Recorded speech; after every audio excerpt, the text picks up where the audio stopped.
Welcome to Soul Healing, the podcast. This is a sacred space where Black women reclaim our power to heal, thrive, experience sacred joy, and make meaning of our lives. In this space, we explore ancestral wisdom, embodied spiritual practices, and the transformative magic that happens when we do the real, honest work of intergenerational soul-to-soul healing. I welcome you to today's episode, Portrait of a Wounded Healer. And so in this conversation, I will share 5 traits that often show up in the lives of wounded healers. Traits that can sometimes challenge us, but also hold the keys to our deepest growth. Together, we'll name these patterns, and I'll speak to the ongoing healing work, the consistent work, the intentional practices that we must engage in to soften the harm that we've internalized and to honor our unique positionality in this world as wounded healers. And so the topic of wounded healers came up for me last night as I was doing a card reading for myself. And so one of my favorite oracle cards right now, oracle card decks that I use right now is African Goddess Rising. I had to look at it quickly. A Bola Abrams card deck, and you can find it on Amazon, or you just do a Google search on it, but it is the African Goddess Rising Oracle card deck. And right now, this is one of the card decks that I work with a lot. But one of the cards in the deck that I pulled last night was Sekhmet, and Sekhmet is the wounded healer. And so I'll share the reading for that particular card, and then I'll share some attributes or some aspects of wounded healers. And so in this card deck, Sekhmet is the wounded healer, and she's the goddess of wounded healers. From Egypt, the temple is warriors, and her element is fire. Sekhmet is the fierce ancient Egyptian goddess of war, the sun, and healing. She carries life force in her palm with the power to both create or destroy. Sekhmet's guidance is to heal thyself. Everyone gets your best except you. You are a healer among your tribe. Stop putting your needs last. The embodiment. When did you decide to become a martyr? Take a breath. Wounded healers hold sadness, rage, fears, or brokenness. Being a warrior wasn't a choice for our beloved foremothers. They did the best they could, but being a goddess warrior for us is knowing that we have the choice not to fight all the time. And some deep dive questions. What are your swords, the weapons you use to fight? And what are your shields, the ways you defend yourself? Dare to lay the burdens down along with your swords and shields. And the goddess declaration is, it is safe to put myself first. And so let's settle in, and we're going to take this journey together in this brief exploration of a portrait of a wounded healer. And I think it's important that we understand within us what are some of the aspects and traits of being a wounded healer, and what is it that we're continuing to work on. And that's the thing that has been really fascinating, is that, and humbling, is that no matter how much work you've done in the past, and that's all good, you're always evolving, you're always growing, you're always in new situations and new experiences and new people, and people are evolving and growing and changing and shifting. And because of that, this work is so ongoing. But being able to identify within you where you're either being triggered, or where you're getting a refresher course, or where it's not you but you're personalizing it. So all of these things bring about this awareness of how to allow things to just flow, how to allow things to vibrate away from you, how not to hold on so tightly to mistakes, or so tightly to I had a bad day, or I was off, or I felt this particular way, or I can't let this thing go. And so when I was sitting down today, I thought about aspects of traits of wounded healer, and then the ongoing healing work in terms of mirroring that aspect or trait. And so the first one, aspect of trait, need connection. Wounded healers, they desperately need connection. However, the ongoing healing work is that we are afraid of connection, because connection is laced with disappointments. Okay. Therefore, we avoid connection. So the thing that we need the most, we tend to avoid because of the disappointments, because of the judgments, because of not feeling safe, and all of these things that we feel. And so that creates an imbalance. We need connection, but we avoid connection. We rather just be alone. I'd rather just be in my bubble, because I won't disappoint myself, but other people will. The second thing I thought about, avoid confrontation. You'll find a lot of wounded healers avoid confrontation at all costs. That it just, when we finally snap off, y'all done really got on our fucking nerves. You know what I'm saying? Like, we avoid confrontation at all costs. We close our throat chakra. We'll walk away. We'll again disconnect, disengage. And so the ongoing healing work around that is using our voice often, confronting harm each and every time, even if it makes you look like the bad guy. Even if it makes you look like the bad guy, even if it makes you look over emotional, even if it makes you look overly sensitive, even if it makes you look any particular way, if you are feeling it, if you are feeling harmed, if you are feeling disrespect, if you are feeling not in alignment, and how do you know? Your body tells you. So speak up and speak out often. And that's the healing work. That's our ongoing healing work. Not to avoid, but to speak up and out.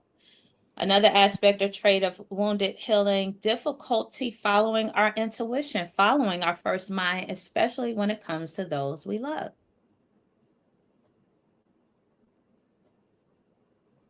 And so we have to trust that quiet inner voice that says no, that quiet inner voice that says, I'm too tired to do this, the quiet inner voice that says, no, don't go into that situation. I don't care if it's family. I don't care if you looking standoffish. I don't care. This is not for you right now. So trust that you know what's best for you. Trust that you know what's best. And that's our ongoing work, is to trust that we know what's best. Because each and every time Spirit shows us, the situation shows us, see, you didn't go with your first mind. See, you're in this because you didn't trust. See? And so that's our ongoing work. Another aspect of wounded healers is that we give it all away. We give away our time, our energy, our love. We are overconsumed and we are constantly pouring from an empty vessel. Again, especially for those we love.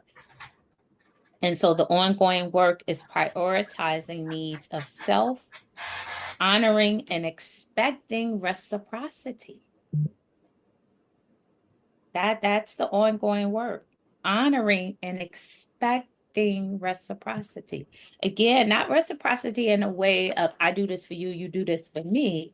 It is in a way that I am giving of my time and my energy and my love, and I am expecting some type of energetic exchange. Everybody can't do one for one. Everybody can't do financial exchange, but there has to be something that is being poured back into you, or you are out of order.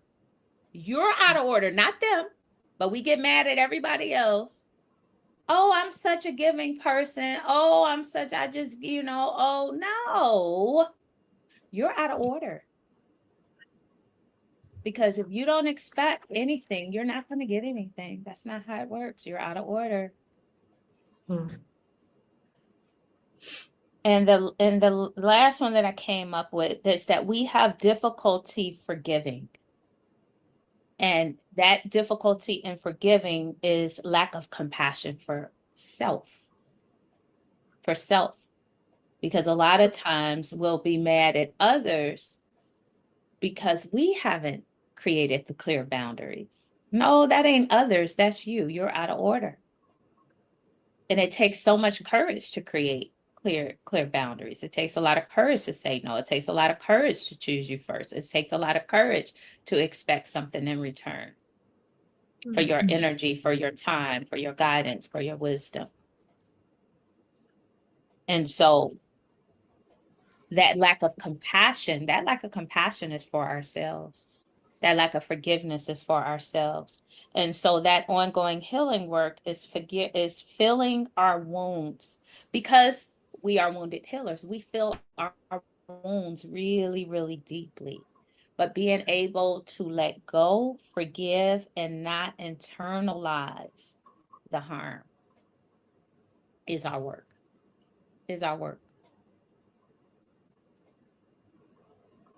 We get mad at people who cause us harm, or who judge us, or who say fuck shit to us, and and we get mad. But why are we in that space? And if we are going to make the conscious choice to be in that space, then, and knowing who, it's like, okay, I need to be resourced, because I know at any point in time this person may say some fuck shit. And so in order for me not to internalize it, I need to be resourced, and I need to be clear about why I'm in this space, or not, or make the conscious choice not to be in this space. And so again, that comes back to us. And then not internalizing if they do say or do some fuck shit, being able to forgive yourself and forgive them. And that's work. And that's hard work for wounded healers. Very hard work for wounded healers. And so those were like 5 aspects or traits that I sat with that said, yep. And some of the ongoing healing work. And this is, when I say ongoing, this is work that we'll always be doing as wounded healers, acknowledging our wounding, and at the same time leaving space for healing. And so I invite you to sit with the concept of being a wounded healer.